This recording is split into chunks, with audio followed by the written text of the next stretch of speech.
Okay, we're live. Hi, this is William Ramsey. Welcome to William Ramsey Investigates. On tonight's show, I have a returning guest. We talked back before the pandemic started, so it's been almost a year and a half. We talked in March.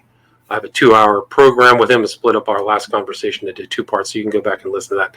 His name is Vyzygoth, and for me, he's really one of the early greats, one of the people who was doing interviews and podcasting really at the beginning, maybe really even before I did a first show with him, which I think was 2010, 2011, almost 10 years ago.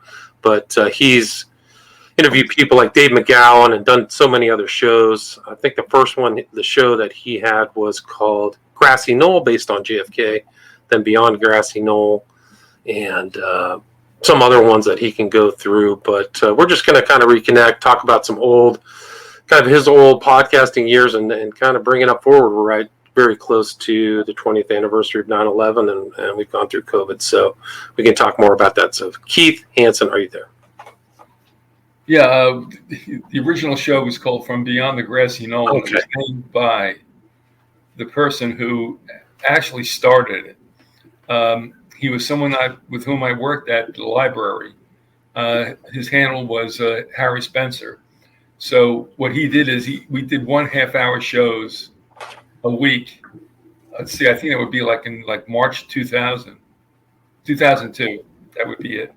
And eventually I took it to the 2 a.m. stations in town and did it that way. And all this time we did record on Radio for All. So I had no hand in naming it. Harry named it From the Grassy Knoll. I had a column in a local newspaper, and their editor, for whatever reason, named that column From the Grassy Knoll. So it was just serendipity or bad luck, whatever you want to call it, that's how this whole thing started. And I was on the AM stations for quite some time, and then after that, I continued what we call now podcasts. Right. So you started super early, and you kind of did investigative journalism, parapolitics, really from the very beginning, right? Yes, absolutely. And can you talk about how that developed really from the beginning? And you had some great guests on too, and did some great investigations. You did one about Lincoln and so many of those that I remember now. Well, the thing is, in the very beginning, everybody gets beguiled by the secret societies and such, and so did we. And we kept it along going on those lines, except that I am a Christian. I'm just going to go so far with it. And then later on, when we went on to the AM stations, it got to be a little bit more of a, I guess, a community kind of thing, in the sense that we interviewed people who had, it was Morgellons, lost children. We did some stuff that was live from when Katrina hit New Orleans. And that sort of thing. Afterwards, when we left the AM stations, because they were sold out, and things are seldom the same as they were before before the sale. I started doing podcasts, and then I got really down on, sadly, the whole 9/11 group. Right. There were so many frauds in there. It was like beating back ants, because they were just, mucking up the whole thing. And it was a very distasteful thing to do, but, that's the way it has to be, because you realize barbarians are inside the gate. And that's what happened, with us. So you kind of went out on your own after the beginning, right? So then you kind of started your own thing. Yeah, it was. Harry Spencer stayed with me to start the show, platform the show, and he can still be heard on shows that we did. He took more of a back seat when we were on the AM stations. They were twin stations, WDCF and WZHR, Dade City and Zephyr Hills, Florida. And I'm not really sure why that happened. I think I just felt like I don't know. That he just kind of lost interest in it. I wasn't sure, but everybody loved him because he was the one that busted my balls and really played the the jokester to my straight man thing, which I really wasn't used to, but everybody loved it, and it did work. But he faded away, and then after that was over with, then I started getting serious about some other problems. Because to be honest with you, I had to be. My goal was in the very beginning to find out the way things really were, and I got distracted, and I did shows that people like to see, but I don't, or hear, and I really wasn't comfortable with it, so I had to haul it back in and head toward where I wanted to go, and that is what are we doing? What is going on here, and what's the real deal? Right. I mean, you just accrued so much experience too during all of those years, all of those interviews, some of which can still be found. I think you turned into the Alembic files, right? So it went beyond Grassy Knoll, Vyzygoth, Alembic. I mean, we've talked about that in the last interview as well, but it just like you really were one of the early ones who got accrued all of that knowledge and was able to distill it. Would you share kind of what your conclusions were? Well, I'll tell you, with regard to 9/11, that was very key. At the time that event happened, I actually was in northeastern New Jersey. I was 8 miles across the river from what was going on that day, and it was a spectacular day. But when I went up there to visit the old hood, it was my wont to go ahead and keep my cell phone in my pocket and just walk around. And I had no idea what happened until I went to visit the friend of my late mother to see how she was doing. And she said, "Oh, isn't it awful?" And I'm like, "What are you talking about?" And she brought me into her living room, and I saw the towers crumble. And I said to myself, "That's a controlled demolition." Right away. Wow. The other thing that's interesting is that on my way up there, I was walking along this very beautiful tree-lined street because it was early September. I mean, it was still summer. And I heard this roar. And Teterboro Airport is very near where we are. A lot of rock groups would fly into Teterboro in their like dilapidated, like B, whatever they were, planes. Right. And then just ferried across to the Meadowlands. So you were used to planes coming in, but this was seen big and had a deafening roar. It wasn't a jet because it wasn't that fast. And the thing is that I looked to my south down the same street, and it was a gentleman that was out in the middle of the street looking up too. So I looked up, I looked at him, he looked at me, and I'm like, man, some plane is in trouble and it's going to probably try to drop at Teterboro. But that was not the case. Later on to find that most likely was, and I don't care how people think about this, I don't want to know, but whatever that second plane was that hit the towers, it was probably that. And a listener to the show on that very same day was down in Sea Caucus, which would be also in the flight path, and was walking between two warehouses and heard it, but looked up and couldn't see it. Not that it wasn't there. It was just that you missed your opportunity. And I have to admit, I didn't see it, but he heard the same roar. And there was video on YouTube that showed a plane that was coming around from the north, making a U-turn and heading for the south side of the towers. So, I mean, eventually I came to the conclusion that what I heard was the second plane. So you were really right there in the middle of it. I mean, pretty close. Teterboro, by the way, was where Epstein got arrested too, 2019. Sorry. Which is a whole nother impression on your story. But, I mean, that's a whole nother subject. But, I mean, that you were there at 9/11 is pretty incredible. What else? What happened next? Well, also, what's interesting is that I believe JFK Jr. Wanted to fly out of Teterboro. He was not an experienced pilot. And chose Essex. And my pilot friend at the time told me that on Friday nights, there are a lot of pilots hanging around just for people who want to go someplace and may not be instrumented to fly at night or in bad weather. And that's what happened. I mean, JFK left from Essex.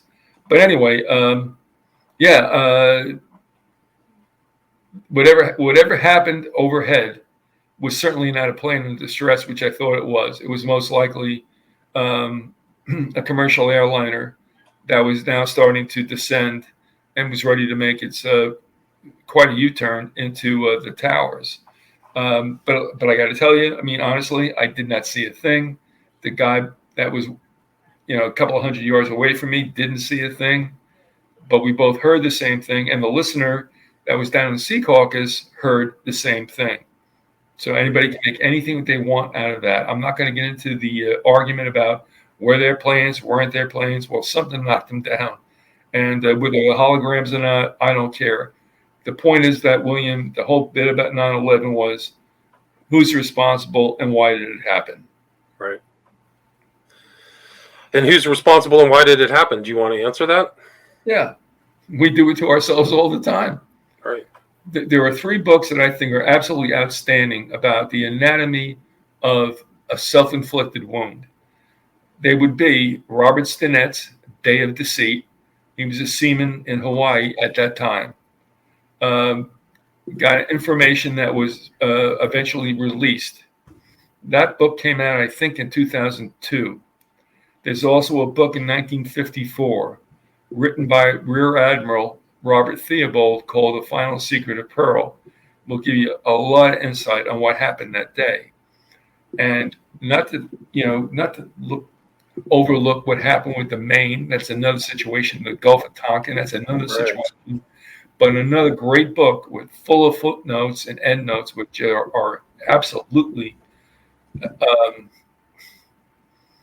astounding, was Colin Simpson's Lusitania. Now, all 3 of those events had to do with the start of a war, and we did it to ourselves.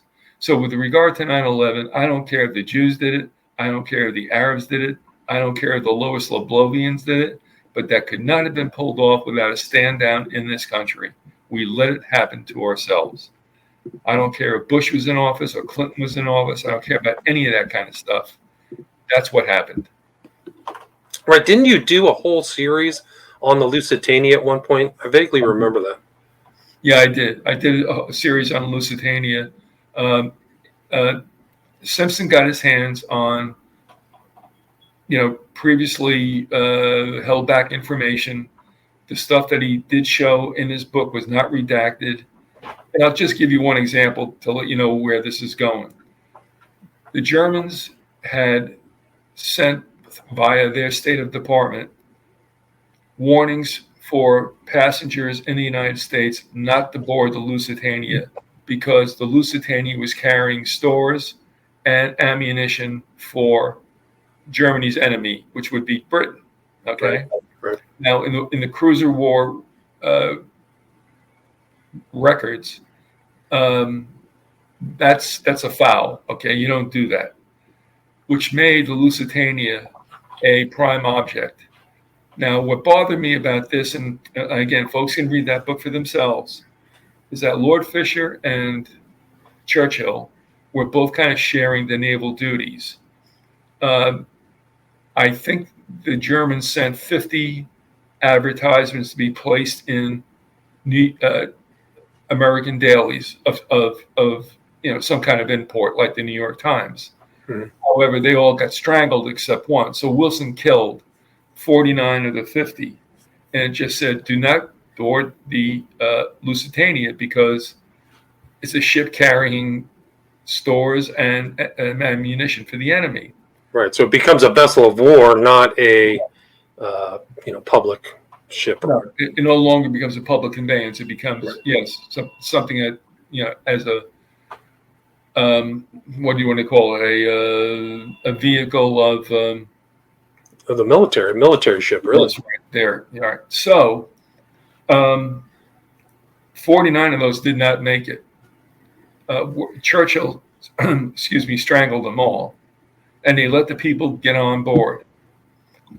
When the ship sailed, as it was passing underneath Ireland, headed for I think it was going to Liverpool, I'm not sure. But as it was going beneath Ireland and England, the protection for it was called back. There's an argument as to whether Churchill did it or Fisher did it. you can make your own conclusions. But the ship now was without any kind of support, and the Germans were laying for it. Now, the Germans fired one torpedo, and this was fair game. This is what they were trying to say, and they were right. It was fair game. They shot one torpedo. It was more in the aft, but there were two explosions, and they said we did not shoot a second torpedo, and they produced evidence of such. So the point was it sabotage from within, or did the stores, the munitions rather, ignite?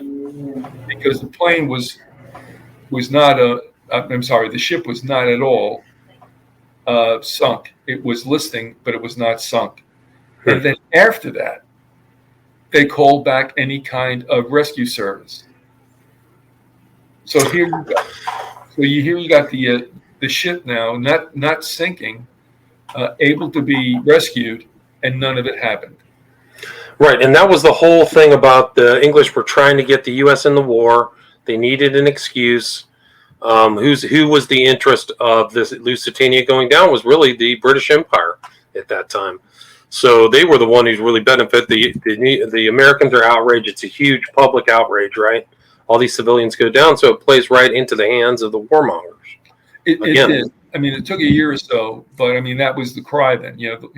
Like remember the Lusitania, and the Germans, laid out everything they could. I'm not a Nazi sympathizer, but they were within their rights to do what they did, and it was almost like they were challenged by the Americans to see if they would do that. And of course, the Americans didn't care because they allowed the passengers to go across on the Lusitania, and obviously most of them were lost. It was a tragic event, and it involved babies, and I mean it's bad as you can think of. It was. So that sat there for a while, but that was used as I guess a rally cry, because really we had nothing to do with the Germans. I mean, our situation was like we were allies with Great Britain, and I asked a friend of mine one time, well, what the hell did they ever do for us? Not much. Yeah. No. Nothing. They burnt down the D.C. in 1812, so there was that whole situation, Revolutionary War, but yeah, not really that much.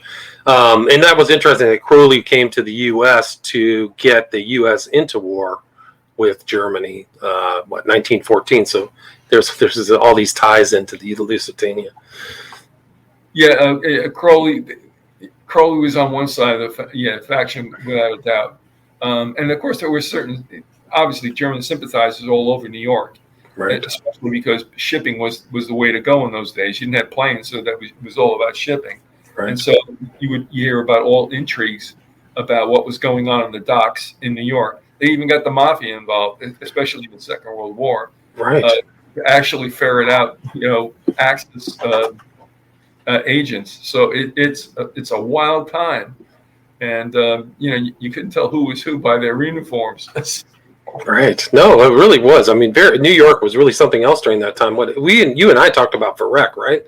I think you mentioned Viereck, Viereck, who was a German sympathizer. Yeah. Yep.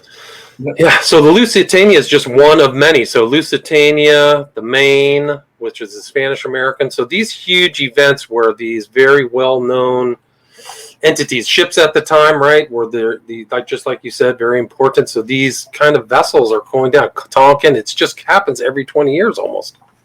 Well, the thing is there is a false flag trigger, and I'm expecting another one. In fact, I put much stock in the book that was written by Brzezinski in 1994 called The Grand Chessboard. Now that's a riff off Sir Halford Mackinder's extrapolation, if you will, in about 1909 about whoever would win the last war and gain the last empire would do so by obtaining the heartland, which really is the Ukraine and not the Slavic states, but the Muslim states that are above it. The reason why I bring that up is because in 1994 there wasn't really anything going on.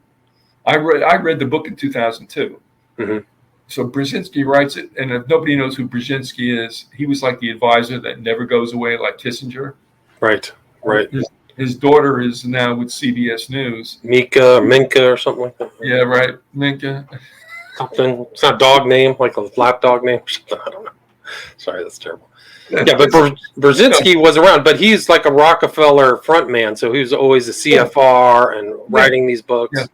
And you can talk, and the chessboard itself has kind of an illuminated reference to both that and the Technotronic era, kind of elite. Absolutely. I mean, the chessboard is a sort of Masonic redo of what Mackinder was simply calling the Heartland.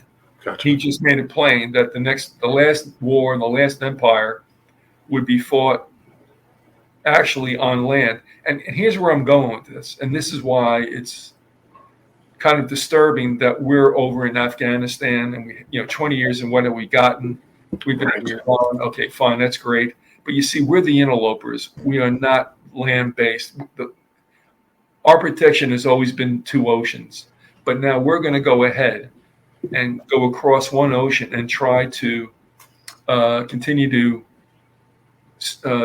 supply a fighting force over in mostly Afghanistan and Israel or whatever. What Mackinder was saying was turn the globe around so that we're outliers and understand that whoever fights on the Eurasian continent doesn't need a navy. Right. They can use the air and they can use the ground. This is not going to be a problem for them supply-wise. We have the problem. So the thing is that we're not looking too good, and I would call this Custer's last mistake, if you know what I mean. Yeah, I mean, it doesn't look good. The whole situation is a catastrophe, really. Well, and to hearken another thing, I mean, take this for what it's worth. But, I mean, the German Rosicrucians who keep their place in, I think it is Quarrytown, Pennsylvania, they consider themselves the rightful heirs of the German Rosicrucians, who are the true Rosicrucians, as opposed to the Rosicrucians that are out on your coast, somewhere up, I don't know. San Jose. All right, San Jose. So they're the old time. They wrote a book that was ghosted by a name by Prewington called the Menissus Chronicles. That would be Man Isis, okay? Now, I don't know if we talked about this at all, but the thing that struck me was they created a scenario where they said that the old world would finally wreak vengeance on the new world and basically kick its ass. Because remember something, we're a rental. We've always been a rental. That's all we are. That we are as strong as we are is as strong as we were allowed to be. And indeed, we are strong. But when Britain started to lose its gas right around the Boer War, it was right at that time that Teddy Roosevelt let the fleet go around the world and show everybody that we kicked their ass. Right. Okay. So the thing is, we're not looked on as being part of the old neighborhood. You know what I mean? We're not in the staid rich people. We're just these like renegades that are on the outside that have to be dealt with sooner or later. That's what I got from the book, The Menissus Chronicles. And they said that we would be invaded. And the only thing that would stop the conflagration would be a geological event, like tectonic plates shifting and such, where everybody would go back home. That's what they said. Now, also in 1913, in their 16th cavalcade book by, I can't remember, there was a primary family there. I don't want to say it was Phelps, it was something else. But anyway, they said that eventually Mexico would be brought back into like the womb, and then the ascending eye would be placed atop the pyramid, and things would be right as they were in the old days. So you got 2 things going here. You got a projection for a war that will kick America's ass and put us in place, and you've got a Mexican intrusion into the United States, which would bring us back to the way we should be. And as they said, they would put the seeing eye could then be placed upon the pyramid. Right. So they've always been looking to kind of undercut American power, I guess, is one way to take that. Yeah, because we're not part of that old system. No, really, we don't belong on the block. We've been allowed to. I mean, look, I'm not for this against this, but I mean, I've seen the way we've been treated, and because we are militarily strong, we think that nobody can take us down. But the point is, it isn't that. I mean, you've heard about rigged fights. Well, this is going to be a rigged fight. I mean, how in the world could we not win the Korean War? How could we not win the Vietnam War? It's Right. It was fought for gains, commercially, and that's all there. I mean, that's all it was to it. It wasn't about right and wrong and freedom and not. I mean, it was just about there was money there, and war made it accessible. And even in the Civil War, going back to that, when you were talking to me earlier, you mentioned the Lincoln series I did. It was clear that the North did not want the war to end as quickly as it did because they were making money, as were Confederate officers, as were businessmen. They kept that thing going because they were making money for both sides. And the Vatican was wholly behind a slave nation. Because remember, they're the first slavers in the Western Hemisphere. They've never cared. The Vatican has never made moves against slavery. They've never, ever, you've never heard anybody from the Vatican be an anti-slave person. That's their mentality, in my opinion. What people don't realize is that they're two-faced, okay? They have an ecclesiastical side to them. And many of their clergy, whom I have very much adored. But be that as it may, they also have a political side that goes far, far back, more than anyone realizes. I mean, they got involved in kicking back the Ottomans in like 1542 in the Battle of Lepanto. You should just Google that. Right. The Vatican, frankly, told the Muslims, you can do what you want, but don't ever impinge upon us. Well, they got a little too big for their britches. They came into Eastern Europe, Bulgaria, Romania, and such, and were moving in on the Vatican. The Vatican was like, okay, we can't do this. So they had a navy still, but they also called up a flotilla that involved other countries. One of the seamen happened to be Cervantes, if you remember that name. Right. Yeah. And they kicked the Ottomans' ass. That put them back where they were until probably World War I. Right. So, so you still have that involvement. I mean, the old world doesn't like the new world, wants to undercut it. What do you think is going to happen next? Well, I think we understand what's going on right now. And I'll be honest with you, I'm fearful. I did the shows about what might be. This was included in it. To be honest with you, I was hoping I'd be dead before it happened, but it looks like I'm going to be around for this one. The United States is getting undercut by 1,000 slices. The whole idea of the illegal immigration was planned. You can read about that in Jean Raspail, the Frenchman's book. It was Camp of the Saints. A lot of these books that were considered science fiction were also considered futuristic, and you got to figure out whether or not they knew something. I don't believe they pulled it out of their head, or I think like Philip K. Dick and a lot of other science fiction writers, they were probably privy to stuff, and they did it like Asimov's The Winnowing, which I think we're going through right now. This immigration that happened, we didn't get stupid about keeping people out. I got nothing against Mexicans or any Latinos, but the point is there's a front door to go through that everybody used. All right. Raspail's book talked about an overrunning of prosperous Western nations by third worlders. I think that's very interesting, and I paid attention to it. That was written in 1975. Now, if I can digress for a second about Asimov's The Winnowing, do we ever talk about that? Do you know? What do you mean by The Winnowing? All right. Asimov wrote a short story that was included in a collection of short stories, I think entitled in whole Bicentennial Man.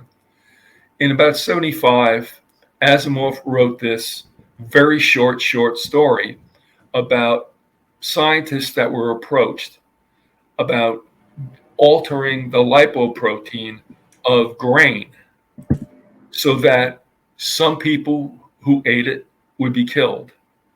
Some would be sickened and rebound. Some would be okay. Now think about COVID. All right. Okay. Now you got COVID, which none of us know how lethal it really is because the numbers have been, for the most part, rigged. Right. But the point is that you've got something that kills people, mostly the elderly and the weak. Some people get sickened and they bounce back, and the younger don't have anything really happen to them. When I read The Winnowing, I said to myself, that's a very clever way to depopulate. So when COVID came around, I thought to myself, despite the fact that it's a nasty virus, it's man-made, and it's doing what Asimov said the lipoprotein alteration was doing in his book. Do I think Asimov was for this? No. Do I think that he may have gotten inside information? Yes. So what I'm saying is that COVID-19 is a depopulator. It is an absolute culture changer across the globe, and is worse than it is. It really is. And if anybody remembers, they tried to pull this off with SARS back in around 2000, I don't know, 4 or 6. Can't remember, but I did a show on it then. And I did it off of Newsweek magazine. I mean, it was so funny that it looked like it was like Mad Magazine. They had this nurse or this female on the front cover, full face shot, eyeballs absolutely agape, mask on, and across the top of what would be her headdress, it said SARS. And Right. So they tried all the fear. They laid on the fear of death. They tried to change stuff. I don't remember it having that kind of effect as this. No, it fell on its face, but it was a dry run, and I shouldn't have known it, and I did. Right. And Fauci's been around for 30 years. So these guys have perfected it. And a lot of these guys are part of the cartel. They come out of Pfizer and then go get on TV and sell vaccines. It's incredible. Like, some of these people have to be tried. If there's justice in the world, there has to be kind of an independent court case about a bunch of these people just shoving vaccines down your throat that don't really work and aren't that effective. There is no justice in the world, so forget Right, that's true. Yeah, and they'll never be tried. Fauci also was a big scaremonger in the whole HIV/AIDS thing, where they AZT. Yeah, AZT was super toxic too. Yep. And they were giving it to babies, and that was a whole other fear element too. I mean, I think HIV was legit. Certain people died, but it was within a certain groups that really got affected by HIV, which is, intravenous drug users, homosexuals, etc. Sorry. But but they never made the connection that AIDS was caused by HIV, and the whole storm pulled away without making that conclusion a fact. But the point is, he was there at that. Yeah, so he has decades of experience and how to getting involved in social engineering, in my opinion. Yeah. Yeah, I mean, the thing is, I remember for all that I did, and I got into this just to find out the way things really were. I mean, I was a baby born in 51, and I was around men who came back from World War II in Korea, and we're talking about a war and things done that I had never read about in my history books or heard about in my school. And that always bothered me. So it took to about, another 50 years for me to say, you know what, before I go, I'd like to find out what the real deal is. And I did. And it was more horrible than I thought it would be, because things did not make sense to me then. But Americans are good people. They don't know what it is to be lost, and they believe in their government because, our government doesn't propagandize us. And it does. And that's the thing you have to understand. When you wrote to me in an email, you mean Fox doesn't tell the news, tell the truth? None of them tell the truth. They all just give it from the left and right and keep everybody at their throats. Meanwhile, we get cut down time after time after time. You can't rely on presidents. You can't rely on anybody in federal government, and you can't rely on the media. The only time the media gives you the straight stories is before they catch them. Just like what happened at 9/11.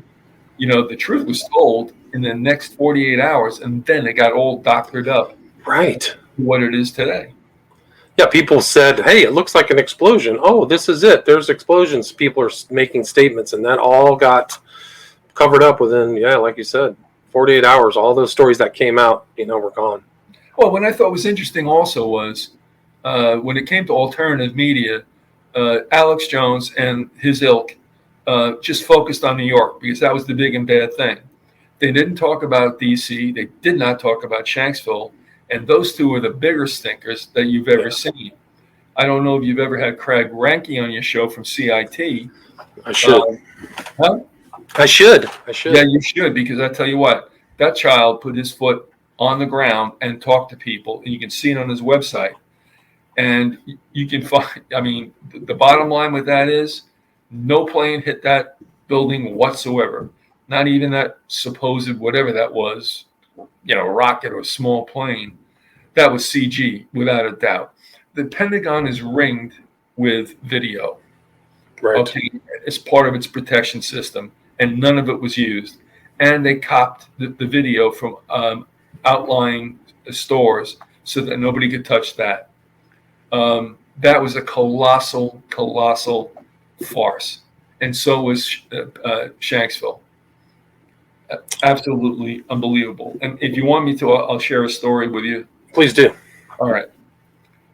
I was riding my bike down here in Florida, and Victor Thorne called me up, the late Victor Thorne, and he said, "Listen, there was a woman who read our book, and what he meant by that was he made a book that was 3/4 based on our shows that we did on 9/11, because nobody was doing anything on 9/11 on Flight 93." Right. And I'm like, okay, look, I'll get right home and we'll do a 3-way, because he didn't have the ability to do a 3-way interview. Mm-hmm. And he told me, he goes, look, I don't know what's going to happen, because as the woman was talking to me, they were an elderly couple. He said, I could hear the husband in the background going, you shouldn't be doing this. You shouldn't be doing this. So he didn't know there'd be a second tape. Well, I'm still on my way back home. I get everything set up. She didn't answer the phone. Their names were Bob and Shirley. I forget their last names. I'd written it down. It's a piece of paper long gone into landfill. But what she had said was, and if you take a look at the map of southwestern Pennsylvania, there is Ingrund Mountain Road, Ingrund. And you can see that there are several switchbacks, which means it is a steep hill, okay? Mm-hmm. On what you would call the southeast side is a bald spot that's been there since that day. I don't know. There's a bald spot there. But what I am saying is that she said that most people know that a plane went down on Ingram Mountain. The two of them drove up to see if they could reach it. And then the road was so rocky that they thought they may not be able to get out of there. So they only went a certain distance and then back down. But she said you could smell the fuel all night. She said there were trucks going in and out of that area. She assumed they were taking pieces of the plane away. Do I believe that there were people in there? No, I believe it was a remote like everything else was. All right. So do I, yeah. Yeah. So she said that there was no doubt about the fact that the plane went down there. She also said that the city of New Baltimore, which is on the southeast side of Ingram Mountain, near the turnpike, was yellow taped off, and men in black suits were telling people to shut the hell up. Okay. And that also casts light on the fact that, we heard all this stuff about Indian Lake Marina, how these people heard an explosion and they went outside their houses and they saw this stuff floating down. But just think of this. Nobody saw the plane go down except Lee Purbaugh, who said he saw it go down in that junkyard where he worked, and that was his first day. Okay? If you take a look at that site, I always wonder, where do the 10-ton engines go? Right. You know They're what I mean? almost the things that always remain in those crashes is an intact engine. They usually don't fall apart or atomize. Right. And the same thing with the Pentagon. Craig said, look, Craig talked to two cops that were at the Pentagon at this famous Citgo station. And they asked them, did you see a plane? They said, yeah. And they said, we saw it on this side, meaning the left side of where they were. But that path of knocked down lampposts and stuff was on the opposite side of that. So what they saw was something big and made to look commercially like a plane. but it never impacted the Pentagon. And nothing impacted the Pentagon. I mean, when you take a look at the first photos, you've got what? A two-car garage-sized door opening. Right. Yeah, nothing. Yeah, Yeah, if that. Can you look at your monitor? Is that Craig Ranke right there? Do you know what he looks like? no, I don't. So I'll take the word for it. Okay, well, it's on YouTube, so I don't know what that is. Craig Ranke. Craig is a straight shooter. I mean, once I just took liberty with a fact, and he called me on it, and I said, "Yeah, you're right. You're right." I mean, Craig is fastidious. But the thing you have to remember about the Pentagon too is that you supposedly have one of those planes going through 3 rings Right. of the Pentagon, and then after the 3rd ring is penetrated, there's no sign of a plane. So how does that happen? I mean, you get the softest part of the plane going in first. We have no signs of the engines, and after 3 rings are, and I might add, very perfectly blown, which would make you think that they're shape charges. You got no remains of the plane after the 3rd ring. So what did this plane do? Go through 3 rings and disappear? I mean, it's just crazy. So the Pentagon and the Shanksville story, and the thing about the Shanksville story is this: if you used only the New York Times on 9/12 and 9/13, you'd find out how the stories conflict and how something has got to be wrong. 11 people saw whatever that was, Flight 93, descend slowly. And then one party said, I saw it goose up over a mountain ridge, like it had to be pulled up because otherwise it would have hit the ridge. Right. All right. None of them saw anything unusual about the cabin or cockpit. Edward Felt, who was the guy that was in the bathroom saying there was a bomb exploded. Well, guess what? If there was a bomb exploded, there'd be something streaming from the plane. The people on the ground saw nothing streaming. Okay? And by the way, if you're in a bathroom in a plane, you're like in a Faraday cage inside a Faraday cage. The chances of him having any connection is false. So in other words, 11 people watched the plane descend.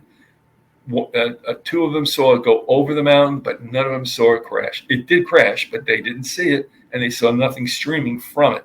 And you can read that yourself in the New York Times. So Felt's story was bogus. Also, Elizabeth Hirsch, was it Elizabeth? What was the last name of her? I can't remember. I don't recollect. I don't know. All right, but the thing is, she was talking to her husband supposedly as he was telling her what was going on. But that's not possible either, because here's what happens. She said it was on a cell phone. If you read the 9/12 New York Times, it was a cell phone. Jeremy Glick. Jeremy Glick, that's right. And those cell phones didn't work from planes at that time, too. Well, 2001. Right, that's right, because the technology was pointed downwards, not upwards. Right. And the second thing is they're going through zones so fast you can't hold on to a connection at all. The only time I was ever able to keep a connection going with a cell phone was when we were landing and we were below the towers. So anyway, she's talking about how this is going on and how she gets the police in on it. Like, what are they going to do in West Milford, New Jersey? However, in 2004, in a Reader's Digest with Oprah on the cover, Elizabeth is revisited to talk about that day. And parenthetically, and I'm saying this deliberately because it didn't sound like it was her vocabulary. It seemed like it was implanted in, and she goes, and no, it wasn't a cell phone, it was a seatback phone. Right. All right. Yeah. Wasn't all of those so-called calls fake or had that element of staging to them? For even, what was the other one that I think it was, what was the one? I think it was 93 and I think it was just 93, right? Those are the ones that all had kind of fake things, if I remember. It's been a while. No, it has been a while. And yeah, I mean, we supposedly had a phone call from, I don't know, a woman that was a personality on CNN or something like that. She was in the back of the. Right, I remember her. She's the one who hit the Pentagon, right? Yeah, but the thing is like that phone doesn't stretch that far. I mean, the courts did not go that far. So, I mean, as much as I don't weigh out, she was like Ted somebody's wife who. Right. She was that lawyer's wife, if I remember. Right. So the thing is that it is full of holes. And when I'm contesting, without going on anymore, and I could, even with Jamie McIntyre and his first two, I guess, reportages of what he saw Right. at Pentagon. Right. I mean, they stay away from them because it's got the biggest amount of holes that you could find. That's why everybody stays on the towers. Right. No, it's a good point. Yeah. Very good point. Now, if you want to do the towers, I'll tell you what I. Yes. Okay. Yes. There's a guy by the name of James Kosher, Koisor. He was living in an apartment building in Jersey City, directly across from the towers. He was rehabilitating from an operation. So it was a beautiful day. He goes downstairs to his friends, and they're all yucking it up and stuff. And one of them leaves to go to work and calls back to the house and says, "Do you see what's going on across the street?" And they weren't looking. I mean, think what you may. Here's the towers on fire, and they're not watching. I mean, because it's there all the time. You know what I mean? So Right. It's like they don't even watch. And they take a look across and they see one of the towers in flames. Well, Kosher goes ballistic because his wife is working at the Empire State Building. They're turning the radio on. Nobody knows what's going on. And he's begging his wife to get across the Hudson as fast as she can because he expected the Empire State Building to be hit. And he had reason to believe that. Right. So here's where I'm going. He sent me the raw video on a VHS of what happened that day. He later on produced a DVD that was distilled down. So I saw the first and I saw the second. What he catches on the video, before you can see it, you can hear something coming up from the south of the Hudson. And that would be the last plane that impacted. I guess that would be what, the South 175. 175 hit the South Tower, yeah. All right. So you can hear it before you see it. Now, you can say it. You can say there were holograms. I don't care. All I know is that it sound, it had mass, and it put a hole in that building. And unfortunately, during that whole video, you could see people jumping out. There were other explosions that took place throughout the building, all while this was going on. He came to me. It was 10 years after that he had shot the video. And he said, "Listen, can you help me get this thing marketed?" Now, I didn't make any money on it. I didn't care. I had him on. That's all I did, and I just saw what he had. I had no problem with it. When I saw people take pieces of it from the Facebook, they ridiculed it, but it was absolutely bullshit that they were talking about. I mean, it was obviously they were killing it. I don't care, again, if it was holograms or not, but there was a plane. And what he said was, what was interesting, and I think you might remember comments made in all the videos that are on YouTube, that the plane didn't look like a commercial plane. Right. Yes, I've heard that. All right. And he said this, and he said he was exaggerating because he just couldn't come up with something better. He said, "That looks like a Cessna." That's what he says on the tape. But it can't be a Cessna when you realize it. But it wasn't the size of a commercial airplane. And you've heard probably that declaration from a worker of, I don't know, from one of the airlines who was in the street in New York that day saying, "But it doesn't look like a 757. Right. It didn't have the markings, too. If I remember, it was mostly silver. So it didn't have the look of a commercial plane with the, all of the painting and stuff like that. Well, that's what always struck me, too, because, I mean, the second plane impacting, it was just like, I don't know, would you call it like some kind of marine green or something like that? Kind of, yeah. Like an off silver, yeah. Yeah, it didn't look like it. But the thing wasn't the size either. So there again, you have something going on there. And right. And here's where I'm going with all this. Here's what happened. Groups formed groups. And they got into, well, was there a plane? Wasn't there a plane? Right. I love Dave from Blint 9/11, but I tell you what, he's killed more interviews than the Lone Ranger. Honest to God. And it went on for years too. And that was the core. If you didn't believe this, then it was actually very illogical. But if you didn't believe this, everything else you said was nullified or gone. Right. That was the way they structured it. Yeah, which is nonsense. And I asked people, and I did this with the Uticans for 9/11 Truth, and they agreed. They just laid it out for people as to what happened. They didn't get into whether there were planes and no planes. If you want to lose an audience fast who might be wanting to listen to you because they think maybe you're telling the truth, you tell them that there's no planes there, they're gone. Well, I can just to interrupt, Keith. There was a woman on the ground at the second plane who was literally walking down the street, minding her own business, and this is a factual story. You can go find it. A piece of the landing gear flew out of the building of 175 and hit her. And she became paralyzed. She had to go to I don't remember what the final outcome was, but she got hit really hard with a piece of the wreckage. And you can go look that up. So if that factually happened, that means that either something real hit the tower, or those floors had been set up with a fake thing that nobody saw and shot out through an explosion, piece of a landing gear from some type of plane. Right, which is the second part is not believable. And what happened was it was like Uncle Remus and the tar patch. You know, people come by and they get caught in this discussion and they never emerge from it. Right. And the results of it most likely is, it's all bullshit. And it's not, because the United States has a history of allowing this to happen, and they did allow it to happen on that day. Now, I'll tell you another story I got from Tom Scott Walker, who was on twice. He's out there somewhere. I caught him just before he was moving out of Louisiana.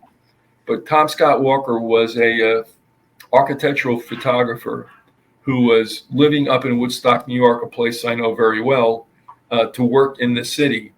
And he thinks he got invited to a seminar, if you will, by the Rockefellers.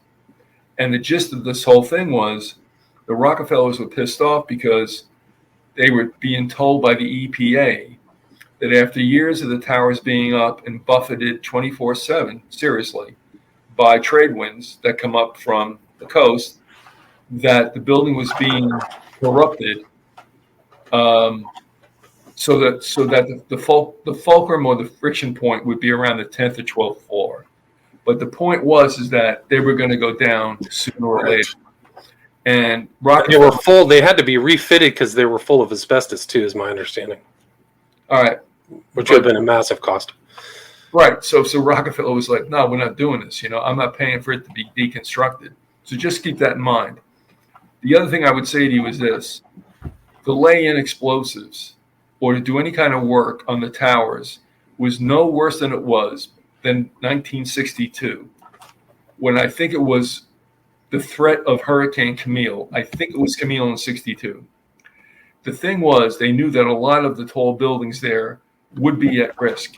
So what they did was they sent workmen into the core. Now, once you're in the core, you're not seen. You know what I mean? It's like a sleeve inside the building. Mm-hmm. And they went into that building, whatever was there at the time. I don't know, the Empire State Building, the Citicorp building, perhaps. But they went in and shored up the internals of these buildings in anticipation of Camille, kicking ass up there. Mm-hmm. Nobody knew they were there.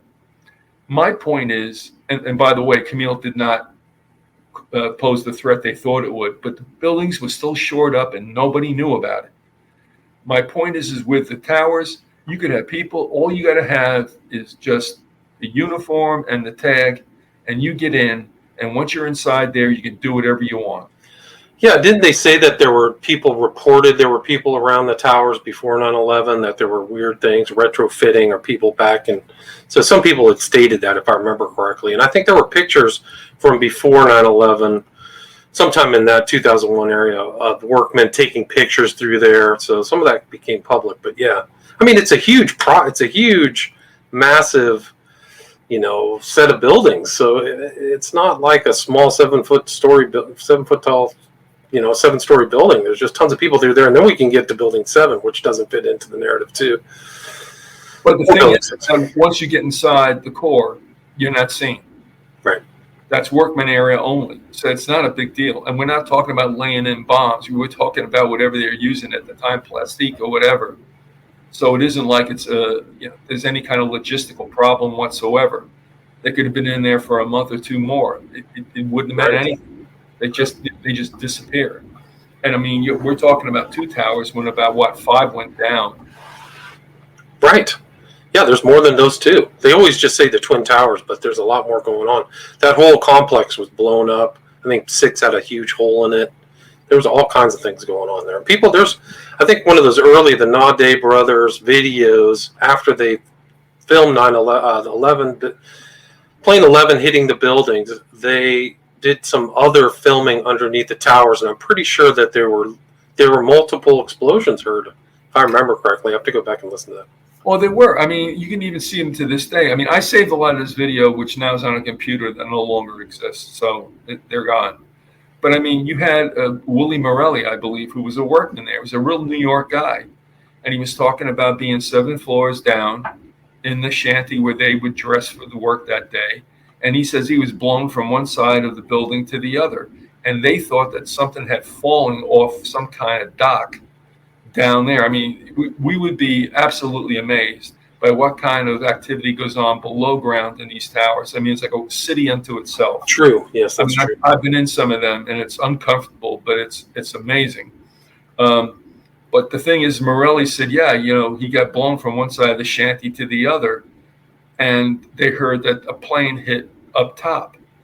Well, I can understand him saying, okay, let me put 2 and 2 together. But the point is that whatever happened on the 140th floor or 70th floor would not knock him loopy 7 floors down. Right. What that was about was blowing the towers off their moorings so they would not be connected to the ground any longer. But he didn't know. But you can still listen to him and what he had to say. So, I mean, again, the story about planes knocking down 2 towers is bogus. Totally bogus. Absolutely bogus. And I think there were firemen who, like, the towers were going down, and they were running down the stairs, and they got to, like, the 4th or 2nd floor, and the towers literally, they looked up, and they weren't there. So they didn't collapse upon them like they should have with this force of, like, pancaking. Yeah. But they literally got to, like, the 2nd or 3rd floor and looked up through the stairwell, and there was no building. Like, so something very strange happened that day. Well, I think that was Ladder Company 7, if I remember, when the guy goes, and all this bullshit was boom, boom, boom, all that stuff. Right. So yeah, they knew something was going on, and when they showed some of the street scenes from the tower, flat on the avenue, they didn't include the sound because the sound gave away that it was a precursor to the collapse. Right. In other words, all you see is the collapse. You don't hear the booms, and that's what the firemen were talking about. And I mean, I had on what was his name? William. Lord, you remember that one? William, I don't know which one. I listened to a lot of your shows, but I can't remember the individual ones. But I remember listening to a lot of 9/11 stuff. The Uticans for 9/11 Truth, I remember very well listening to them. Yeah, the guy came on who, here's what happened. This guy comes on, Alex Jones. But Alex steps on him so much, I can't hear this guy answer questions in full. Right. And as I'm sitting there, and I don't mean to bang on Alex. I mean, I think he sucks, and I think he's part of the problem. Yeah, well, I agree with that. I mean, also, his interview style is terrible. He talks over his guests constantly. Yeah, all the time. You remember the name, huh?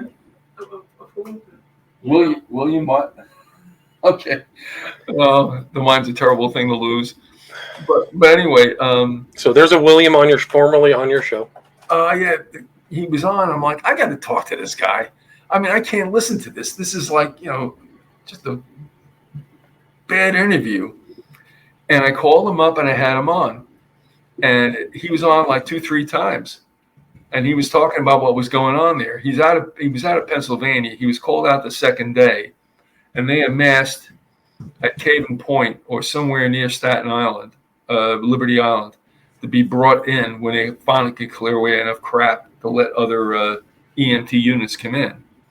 And it was he that said, I looked at firemen that were talking to men in suits and turned absolutely white.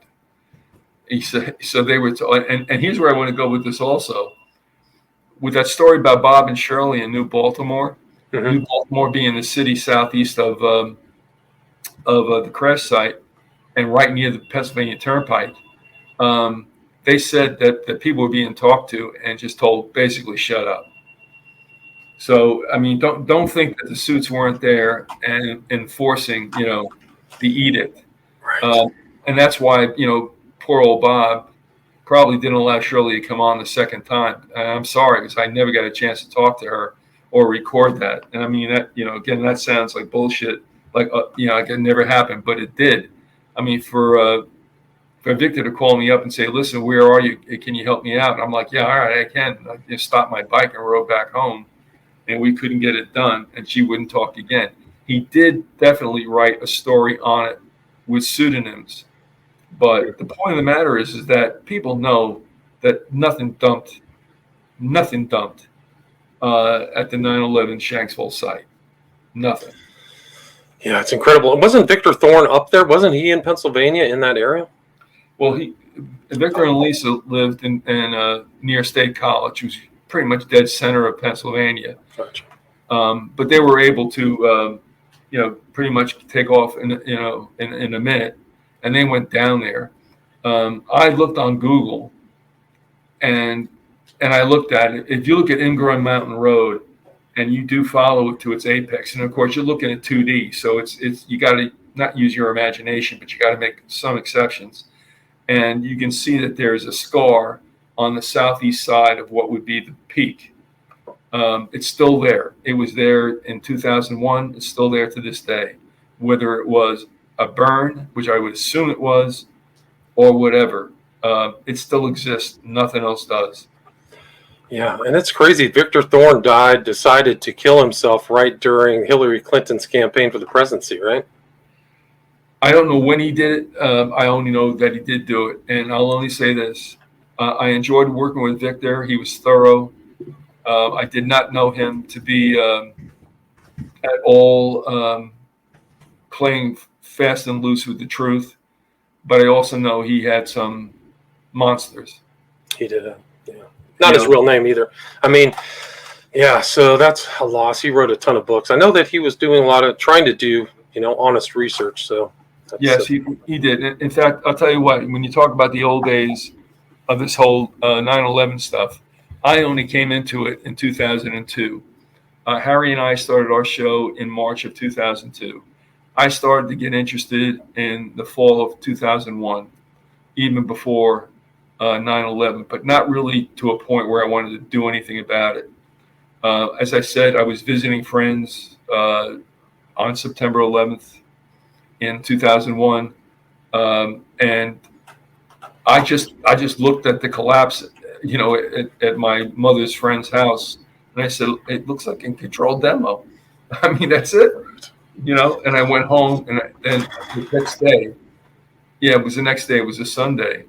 The New York Times comes out with all these schematics and these great stories. And I'm like, how in the world can you know what the hell happened when the National Transportation Safety Board takes about 3 weeks to say boo? You know what I mean? They had it all set up, and I'm like, that's not right. And I got a friend that was flying for Continental, and I mean, he's my best friend. If I did not know him all my life, he might not have been tolerant of me, but he had to admit it was a little strange.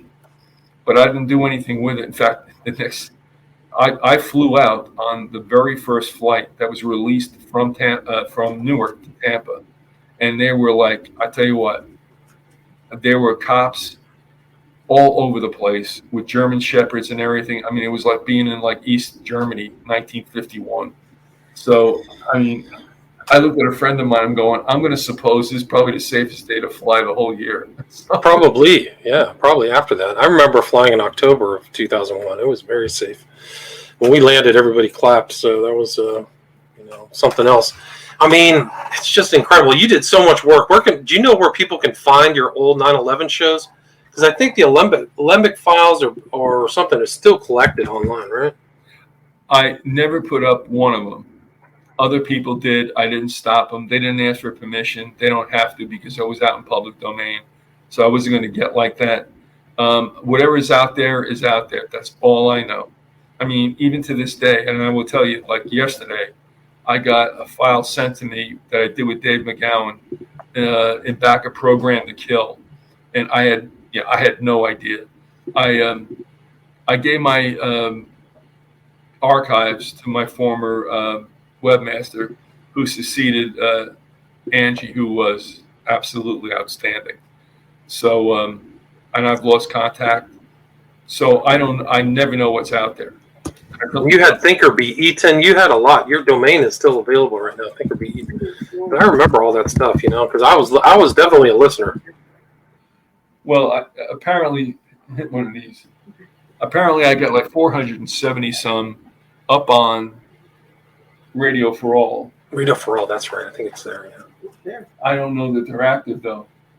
No, I mean, I was fortunate.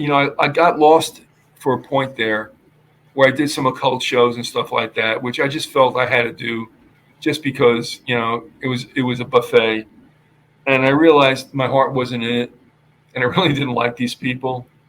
And what it came down to was when I went back to the podcast, I got serious about this. And I mean, I know we're running out of time, but I mean, whether you like to hear this or not, William, I mean, go ahead. Not you, but your listeners, it made me understand the Bible is true and that we are headed for a very rocky time. We are now into it. I thought it would have been militarily instigated, but they used COVID to do it. They've got people scared and running. They've got them in clutches, like you see in Twilight Zone, where they hate the people who have the light. You know what I mean? Right. And I realize now that this is the time, being a chicken at heart, that I would have liked to have missed. But apparently I'm not gonna, unless my ticker gives out sooner than I expect, which I'll be completely fine with. But I mean, they're at the door now. We've been promised by depopulationists and Satan's minions about bringing to the people a new feudalism. You can read who's the playwright? Oh man, George Bernard Shaw. Yes, if you remember that unbelievable quote about you will be fed and you'll be clothed, and if you cannot live in that, you'll be killed in a kindly manner. Right. No, he's a total eugenicist. Yeah. Yeah. Well, I tell you what, if people are going to take notes, you can go to Galton, GALTON.org, and you can hit on a seminar. I don't have it up in front of me. You can hit on a seminar in which H.G. Wells and Galton kind of go back and forth. And it's really chilling because, for the most part, H.G. Wells, who we always look as like a pretty groovy sci-fi writer, right, says, listen, we'll do what the Romans do. We'll kill the hindmost. So frankly, if you're not up to snuff coming out of the uterine canal, they'll just kill you because they just don't want to bother with you. Right. I mean, do you know that George Bernard Shaw was one of the persons who first talked about the use of the gas chamber? No, I don't. Yeah, here, I'll read you this quote. A part of eugenic politics would finally land us in extensive use of the lethal chamber. A great many people would have to be put out of existence simply because it wastes other people's time to look after them. That's George Bernard Shaw, lecture to the Eugenics Education Society, reported in the Daily Express, March 4th, 1910. Yeah, I mean, and that's why it resonates so much more with me now. I mean, you hear these personages that pop up from Europe, like Schwab and stuff, and it's the same stuff. Right. It's like it's never gone away. I mean, these people, even the royals of Europe, who we look at as buffoonery, are not buffoonery. They think they're Merovingians and they're in the line of Christ. And yeah, they're in the line of David, right? There you go. And the fact is that they know what's best. And I'll tell you what, truthfully, it is the old Roman Empire kept intact, and they are going to rise up again when the time is right, and that time is happening now. I mean, when I see the commercials that are out there now, I mean, it's absolutely chilling what they're promoting, and we're headed for that period. So, I mean, in our school districts, with it takes a village to raise a child, which always gave me the creeps, and rightfully so. I mean, what you're looking at, if people were to look at the 10 planks of the Communist Manifesto, you'd find out that like 9 of them have already been inculcated here. Right. And it's for a reason. I mean, it's not anything about, Russians or anything like that. It's got to do with control. And these people for centuries have promised us a new feudalism, and that's where we're headed. Yeah, I mean, it goes back to Crowley, talking about people with the quiet wisdom of the cattle, talking about he's a neo-feudalist, aristocracy, whatever word he used. Not an aristocracy, but a something. But yeah, so he's using these words like, I want an aristocratic revolution, against. Well, even if you read Plato in the Republic, I mean, what he says is that, the children have to be separated from the parents and brought out into the countryside and taught by the philosopher kings. So there's always that element out there, and it's here again. And it's because it comes from the dark side, and it will stay until the time comes when Christ will return. And one of the reasons why I'm so out of the loop these days is because I spend whatever time I do pretty much in the Bible, because I see it completely as the truth, and I see it so much so as a salve to the wounds that we collect living in today's society. Because I mean, I wake up some mornings and I look outside and go like, "Who are these people?" So, right. Yeah. I mean, it's getting nastier and nastier. I mean, it's pretty nasty when I was younger. Now it's super nasty. If you say the wrong thing, they'll come after your job, your livelihood. It's bad. It's like body snatchers, invasion of the body snatchers now. Well, the problem is, and there's another thing. Orwell told us this was coming. When Orwell wrote 1984, he knew exactly what was happening. Orwell was sitting at the same table as the Fabians and others in what would be social engineering. And if you read 1984, which should be taught in poli-sci and not in English, right. You'd realize that what he was telling us was true. I mean, changing the past, destroying it, destroying language, everything. It's all there. Yeah. So it has happened. I consider Orwell or Eric Blair a good guy. Huxley somewhat, but the two of them together kind of fill in a lot of gaps as to what's happening now. And then when you look at other books, and I want to tell you that my getting started on this had a lot to do with going to a graduate program up in Goddard College, and my thesis was science fiction writers of the mid-50s and why they predicted as much gloom for the coming century as they did. Well, I tell you what, I think it didn't make for great reading, but it was certainly right on the head. Right, prescient. Yeah, absolutely. It's grim. Look at the news today. Look at the corporate media. It's literally trying to kill you with misinformation. It's literally trying to kill people during COVID and all this other stuff. I mean, it's just incredible.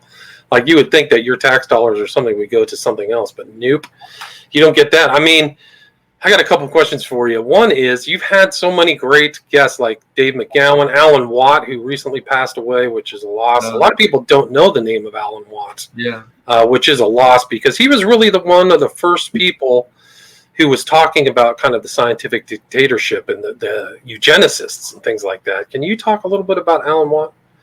With regard to both, I will miss Dave McGowan forever. Okay. Yeah, me too. I wish he was here. He's just an excellent researcher, and had what I love about people is when they have a self-deprecating sense of humor. I think that's so great, that they don't take themselves seriously. And he was a personality. And I mean, I'm not going to tell you there's not a day that goes by. There's probably not a week that goes by that I don't think about it. In fact, somebody sent me just 2 days ago a video, an audio of me and doing a Program to Kill. Alan Watt was besmirched because he supposedly ripped off somebody else's research. I don't know if that's true or not, but I'll only speak to Alan as a person that was good with his time and a straight shooter, And yes, he was very, very interesting to discuss things with, and we had a pretty good thing going.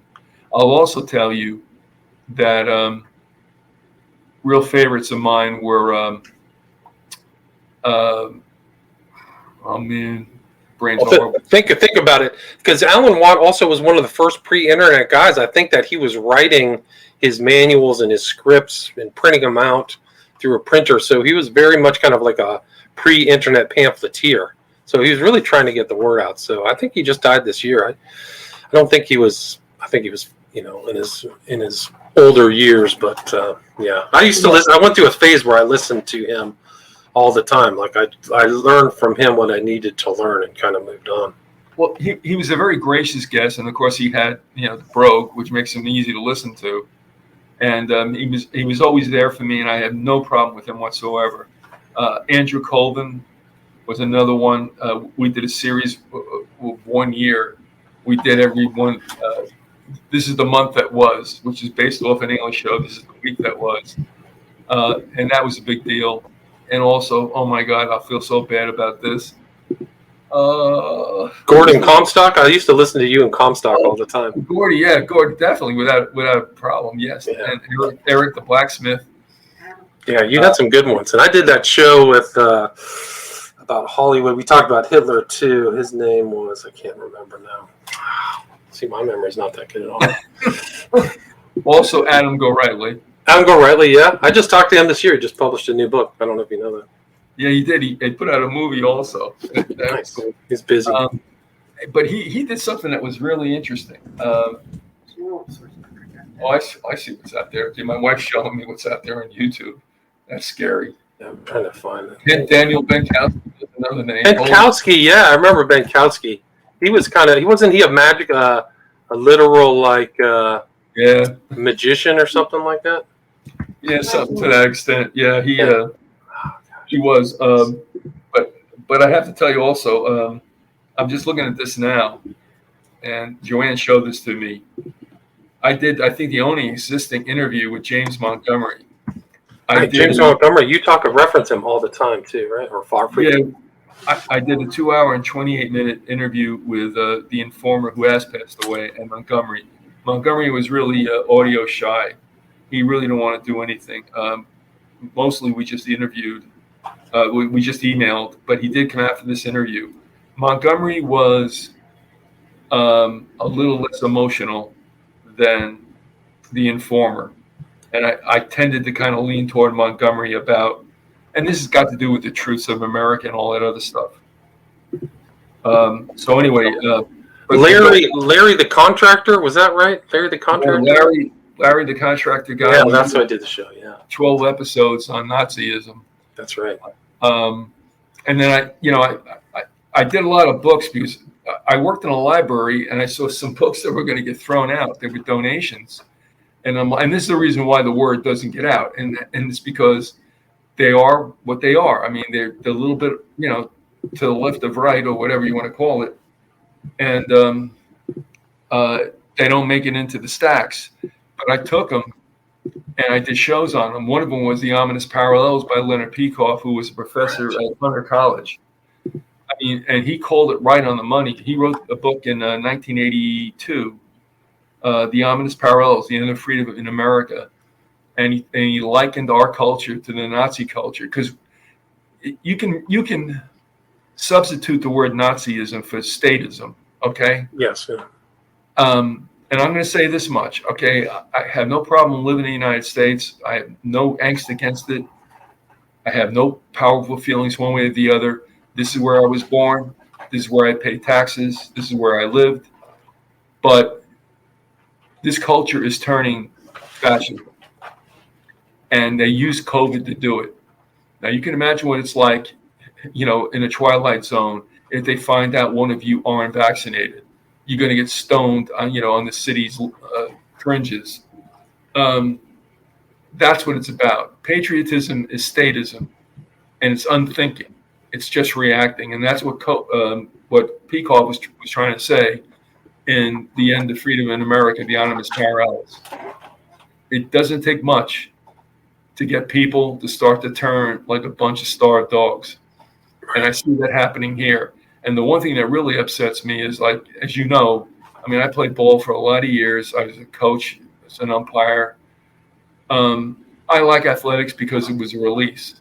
But in today's day and age, all these shows that are out there are really rotting social change. And I don't mind that athletes have opinions, and I don't mind that talking heads have opinions socially.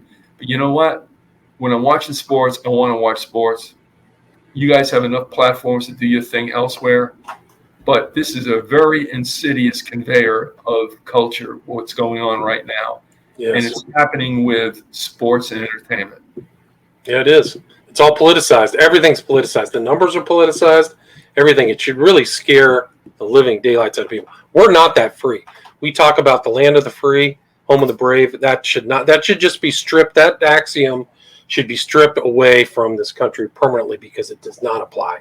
We're very little freedoms left, and it's definitely not the home of the brave, in my opinion. And I agree with you. And the thing is, they'll make the people want it. That's the whole thing.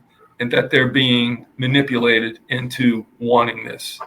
You know, that's why I always said a democracy. Well, you know this yourself. Democracy is a bad word. I mean, it's not positive. Yeah. Yes. All you have to do is get the mob on your side. And if you get them on your side, you'll have the critical mass to get what you want done, and you'll call it freedom, and it's not freedom. It's not freedom. No. In fact, democracy is not freedom. Yeah. Well, the more people talk about freedom, you can guess one thing: the less you get. Right. I totally 100% agree with that. And when they talk about democracy, and they do it now in this context, it really is about mobocracy.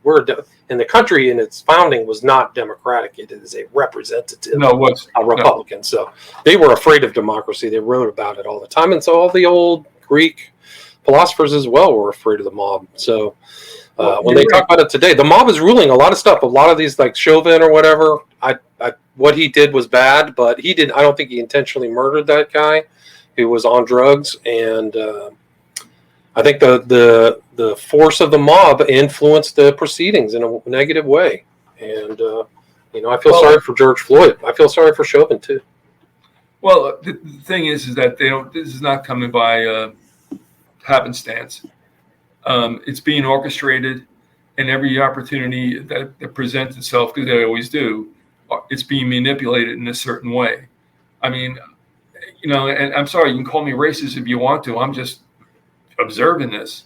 But I mean, I'm looking at TV now, and if you came from Mars and were watching TV, you'd think that like 3/4 of the country was black.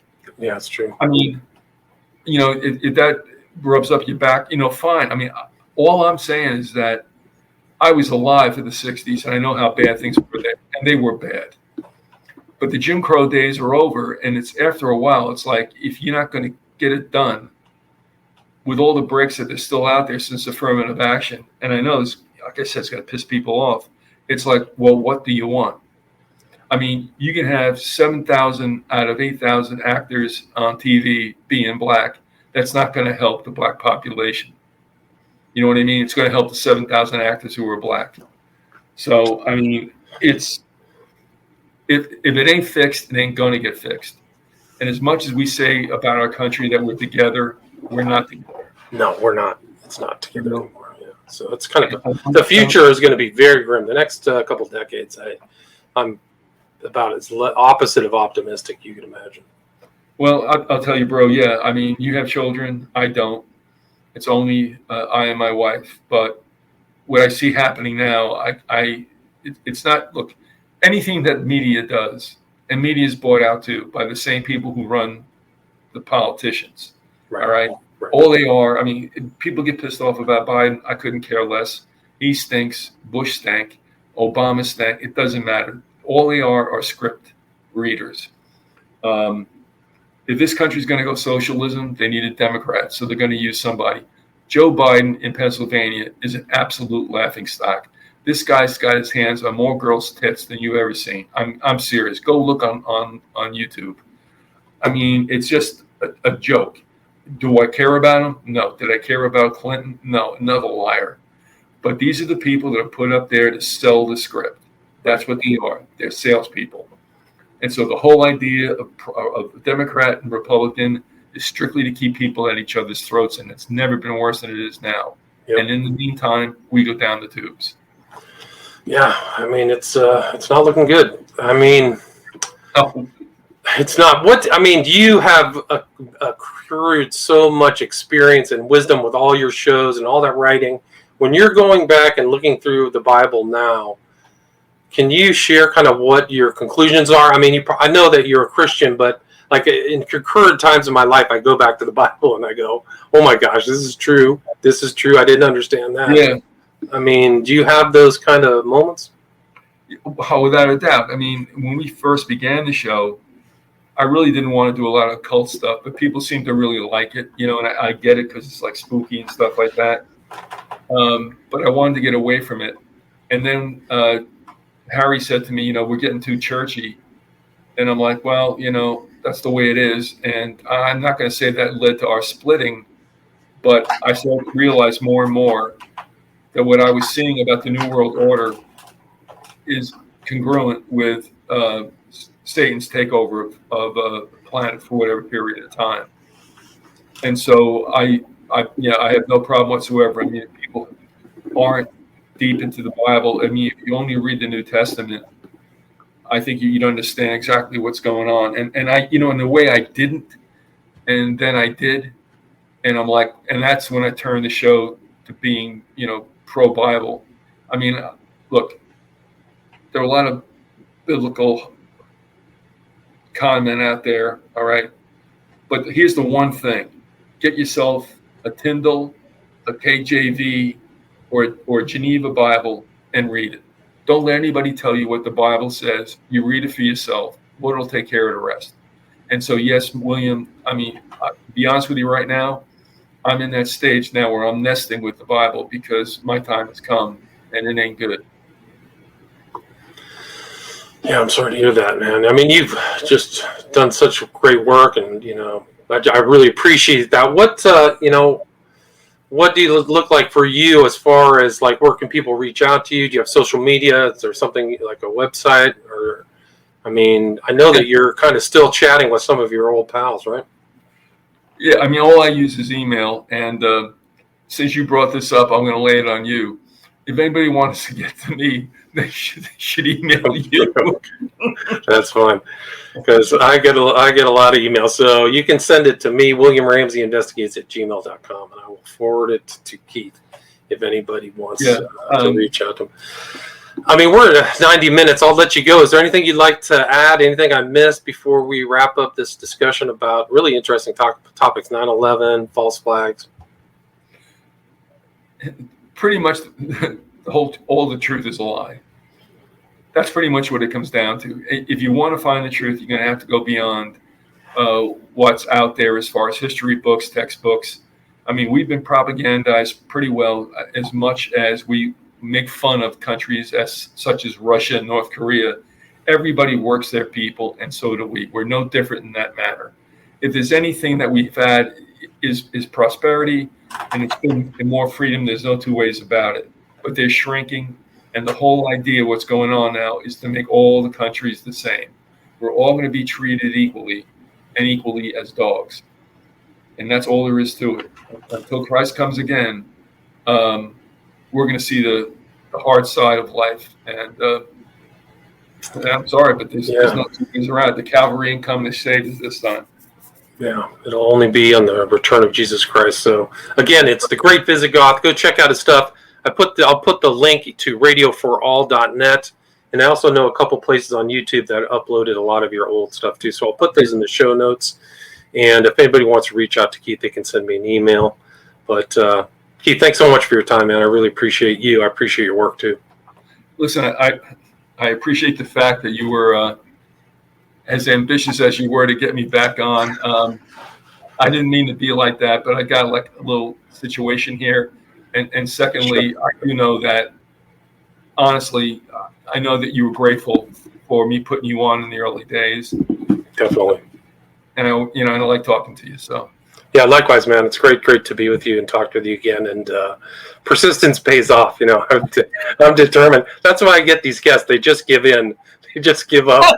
after I send them email after email. They don't have a choice. Hey, if I go on, he'll go away. That's kind of so it's worked for me. But Great. thanks so much, Keith. Take care. Have a great day. All right, brother. All right, Best take to care. you and your family. Don't. Yeah, thanks. Don't hang up. Don't go anywhere.